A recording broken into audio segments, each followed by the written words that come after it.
Welcome back, everyone.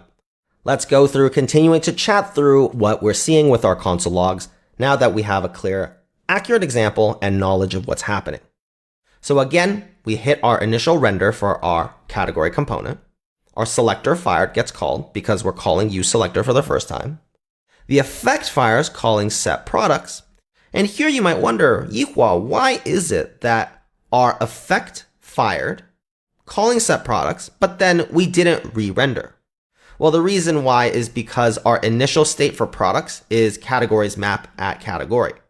Categories map, by default, gives us an empty object if the array is empty, because select categories reduces over categories. The default value for categories is actually an empty array, if you remember, inside of our category reducer. So if you reduce over an empty array, you get an empty object. If you call any value on an empty object, what you're going to get back is undefined. So our initial state, of course, is going to be undefined. Similarly, with this setProducts, we're setting it to undefined. So if you set a previous value of undefined to a new value of undefined, well, remember, React is smart enough that when you're calling setState and you're trying to set it to a value that it using equality, strict equality, determines is true, it will not trigger a re-render. Why would it do so? It's realized that what you're trying to set is something that it already has. That means that it doesn't need to re-render this component. There's no re-rendering that needs to happen. So this is why you might see the effect fire, but again, we're not going to re-render because setProducts is not actually re-rendering the component. So moving on from here, we then wait and see, oh, at this point, actually, the synchronous nature of our code has ended. Our auth listener is actually what's triggering, because from our auth listener, we are getting from Firebase, oh, you have an active session.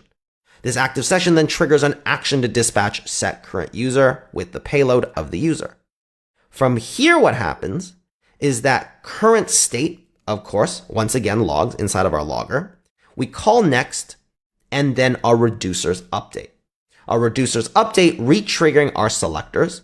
But notice here that our selector is causing this component to re-render, despite the fact that we know that only the user object is what has updated from the reducer. The categories reducer has not changed because our categories reducer does not respond to setCurrentUser. So here is where useSelector, we have to take a little bit of a deep dive into it. useSelector, as I mentioned, runs every time that the state object has updated in the root reducer. However, it only re-renders this component if the return of the selector function you pass to it is different. So here you might be wondering, well, Yihua, I don't understand. Our selector should be always returning the same value, right? Because the original categories array hasn't changed. It's an empty array. This is where it has to do with the way that we composed our logic. Our logic here with reduce, what I want you to realize is that reduce is always returning back a new object. The reason why is because after running reduce, what our code says is that I want to build up the accumulator, which is starting with an empty object, and then you return that back. Every time, though, we're using a net new object here. So this is where you need to think a little bit about your code composition. Now, one of the trade-offs we made when we created this selecting of our categories map to abstract the logic into an selector rather than do it so that we store the categories map when we fetch it from Firebase is that every time the selector runs, we will be rerunning this logic. Now, as I mentioned, as a result of this logic, we're always getting back a new object, which means that our useSelector will never be able to properly cache that value, pass the equality check, and therefore not cause any unnecessary re-renders. Would it not be great if instead we only ran this selector if the categories object change that we get back from our reducer, meaning that the only time we should run this logic to derive a new categories map is if our category reducer returned a new object, and that should only happen if the action corresponds to something in our reducer that triggers that change. Well, this is actually where we want to leverage a new library.